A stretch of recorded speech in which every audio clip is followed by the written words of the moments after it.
The dangers of driving without a dung license are terrifying. When a dung beetle hits the road without a license, it mercilessly crushes helpless frogs, causing a major traffic accident. Mr. Beetle, fully responsible, didn't wait for divine judgment. Instead, an angry frog sent him to meet his maker. The real twist comes later. On the scorching South African coast, a devious plant called silver white tweezergrass uses disguise to trick its victims.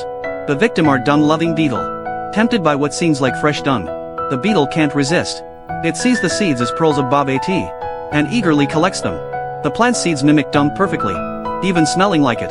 The beetle, fool, buries the seeds, creating the ideal environment for them to sprout. Knowing the truth, the beetle's road rage seems justified.